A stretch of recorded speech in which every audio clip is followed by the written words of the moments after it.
Hello viewers, शिक्षक विद्यापीठ में आप सभी का स्वागत है।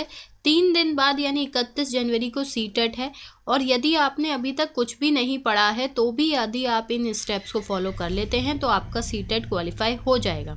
और यदि आपको डाउट हो रहा है, आपको समझ नहीं आ रहा है, कॉन्फिडेंस नहीं आ रहा है कि हमारा क्वालिफाई होगा या नहीं होगा, तो अगर आप इस वीडियो को पूरा देखते हैं, इसमें दिए गए स्टेप्स को फॉलो करते हैं तो आप एक अच्छे मार्क्स के साथ क्वालिफाई कर जाएंगे। सिर्फ क्वालिफाई नहीं, अच्छे मार्क्स के साथ क्वालिफाई कर जाएंगे। यदि आपका एम 120 प्लस है तो भी आपको ये वीडियो अवश्य ही देखना चाहिए। इससे आपको एक अच्छा स्कोर करने में बहुत सी सहायता मिलेगी। तो आपको इस वीडियो को अंत तक देखना है, आपको बहुत ही इंपॉर्टेंट टॉपिक्स और ट्रिक्स को पता चलेगा।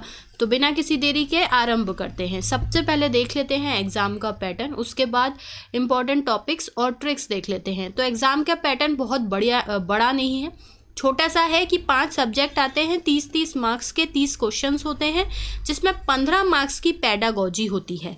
तो ये जो पेडागॉजी होती है यही सीटेट की सबसे बढ़िया चीज़ है और सबसे बुरी चीज़ भी है। अगर आपने पेडागॉजी की ट्रिक्स पकड़ ली, क्वेश्चंस को कैसे सॉल्व करना है और क्या ट्रिक करना है ये जान लिया, तो आप एक बहुत अच्छे मार्क्स स्कोर कर सकते हैं। वहीं यदि आपके क्वेश्चंस गलत हो जाते हैं तो आप बहुत हो सकता है कि क्वालिफाई भी नहीं कर पाएँ, क्योंकि 50% मार्क्स पेडागॉजी के होते हैं और 50% मार्क्स रिलेटेड सब्जेक्ट के होते हैं। हमें क्वालिफाई करने के लिए 90 मार्क्स चाहिए होते हैं और अगर आपका एम है कि आपको एक बहुत अच्छा मार्क्स स्कोर करने हैं तो भी आपको पेडागॉजी पे फोकस करना होगा। सेकंड स्टेप ये है कि कुछ ऐसे इंपॉर्टेंट टॉपिक्स होते हैं हर सब्जेक्ट के जो एग्ज़ाम में अवश्य ही आते हैं, हर एग्ज़ाम में आते हैं और उस पर आपको एक अच्छी अमाउंट के क्वेश्चन मिल जाते हैं। तो उन जो टॉपिक्स हैं उनको अगर हम कर लेते हैं तो हम अपने जो सब्जेक्ट के क्वेश्चन हैं उसमें भी अच्छा स्कोर कर पाएंगे। तो वो इम्पॉर्टेंट टॉपिक्स क्या होते हैं, देखिए ये हैं इम्पॉर्टेंट टॉपिक्स जैसे कि NCF नेशनल करिकुलम फ्रेमवर्क 2005, जिससे डायरेक्ट 2 क्वेश्चन या 1 क्वेश्चन आपको मिलना ही मिलना है। वहीं इनडायरेक्ट इस पे बेस्ड क्वेश्चन मिल जाते हैं 5 से 6, जिससे कि ये एक बहुत ही इंपॉर्टेंट टॉपिक हो जाता है।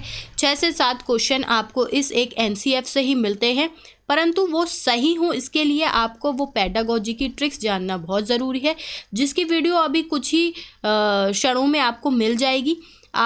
हम ये चाहते हैं कि हर 5 सब्जेक्टों पे आपको कुछ देर में, कुछ घंटों में आपको ये पेडागॉजी की ट्रिक्स मिल जाएं, ताकि आप ये जो 2-3 दिन हैं इसमें अपनी पूरी की पूरी तैयारी कर लें, आपको इम्पॉर्टेंट क्वेश्चंस मिल जाएं। तो इसलिए अगर आप चाहते हैं कि आपको ये ट्रिक्स मिल जाएं, इंपॉर्टेंट क्वेश्चंस मिल जाएं, तो सब्सक्राइब करें हमारे चैनल को, वीडियो को लाइक करें, अपने फ्रेंड्स के साथ शेयर करें। जो नेक्स्ट टॉपिक है वो है RTE का, राइट टू एजुकेशन का। ये भी उतना ही इम्पोर्टेंट क्वेश्चन है और इस पे बेस्ड क्वेश्चंस अधिक बनते हैं, डायरेक्ट क्वेश्चन भी 1 या 2 मिल जाता है। वही है नेशनल एजुकेशन पॉलिसी। थर्ड है जेंडर। ये एक बहुत ही छोटा टॉपिक है परंतु हर साल 2 क्वेश्चन ज़रूर देता है। ये क्वेश्चन ये मान लीजिए कि एक पैराग्राफ का टॉपिक है और अगर आप अच्छे से पढ़ना चाहते हैं तो 1 पेज का टॉपिक है, इससे ज़्यादा ये टॉपिक नहीं है। मैंने उन्हीं टॉपिक्स को रखा है जो अभी आप पढ़ सकते हैं और जिन पे क्वेश्चंस भर भर के मिलते हैं आपको।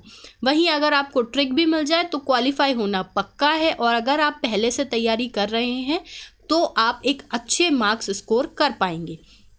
शिक्षण कौशल एवं विधि। देखिए शिक्षण कौशल पे CDP में आपको डायरेक्ट क्वेश्चन मिलता है, 2 क्वेश्चन तो मिल ही जाते हैं, ठीक है, परंतु बेस्ड क्वेश्चन आपको 30 मिल जाते हैं। 30 कैसे, पूरे सब्जेक्ट में, जैसे कि CDP में 3-4 क्वेश्चन या 5 क्वेश्चन मिल गए, परंतु पूरे पेपर को अगर हम देखेंगे शिक्षण कौशल और शिक्षण विधि से आपको कम से कम 30 क्वेश्चन मिल जाएंगे।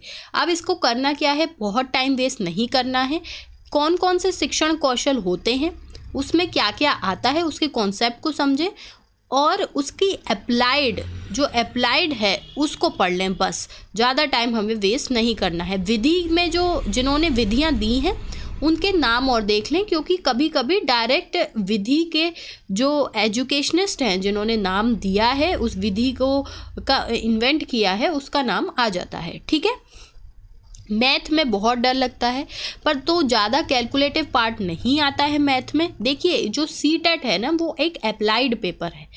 आपकी जो थ्योरी है उसे अपने जीवन में आप कैसे अप्लाई करते हैं एज अ टीचर, ये है सीटेट।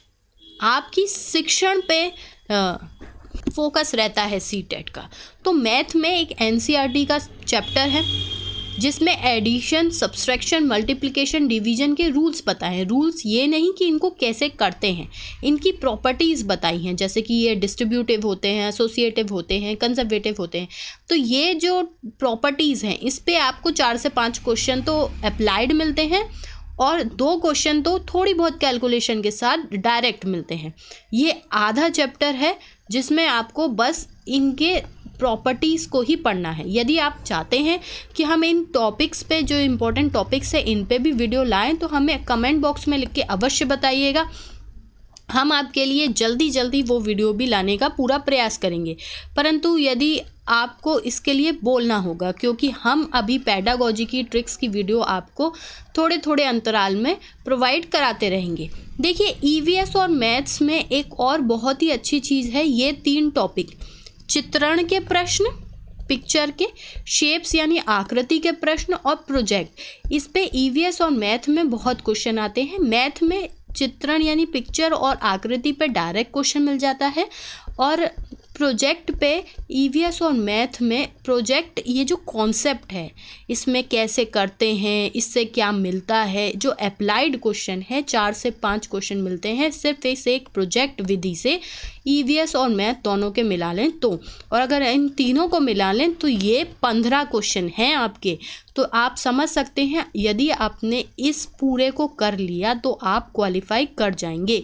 आप ये इम्पोर्टेंट टॉपिक्स पढ़ जाइए, पेडागोजी की ट्रिक्स कर जाइए, और एंड वाले दिन यानी 30 तारीख को एक प्रीवियस ईयर का पेपर कर लीजिए, सिर्फ एक। अगर आप प्राइमरी और जूनियर दोनों को फोकस कर रहे हैं तो दोनों का एक एक कर लीजिए, और अगर आप किसी एक पर ही फोकस कर रहे हैं तो 2 साल के प्रीवियस ईयर के पेपर कर लीजिए। इससे क्या होगा, आप में कॉन्फिडेंस आएगा, आपके कॉन्सेप्ट क्लियर होगा कि पेपर कैसे आता है, क्वेश्चंस कैसे सॉल्व करने हैं, और सबसे बड़ी चीज़ वो है टाइम। सीटेट में टाइम का बहुत बड़ा खेल है, तो ज़्यादा किसी एक क्वेश्चन के पीछे मत पड़िएगा, जल्दी जल्दी पेपर करिएगा, क्योंकि उसमें पढ़ना बहुत होता है, समझना होता है, और उसके बाद पेपर को सॉल्व करना होता है। तो हम आपसे फिर मिलते हैं कुछ ही क्षणों में एक और वीडियो के साथ। तो हमारे चैनल को सब्सक्राइब करें, वीडियो को लाइक करें, अपने फ्रेंड्स के साथ शेयर करें, ताकि हम आपके लिए ऐसी नई नई इन्फॉर्मेटिव वीडियो लाते रहें। हमारे साथ अंत तक बने रहने के लिए धन्यवाद। चैनल को अवश्य सब्सक्राइब कर लीजिएगा। अभी बहुत परिश्रम करना है, तो लगे रहिए।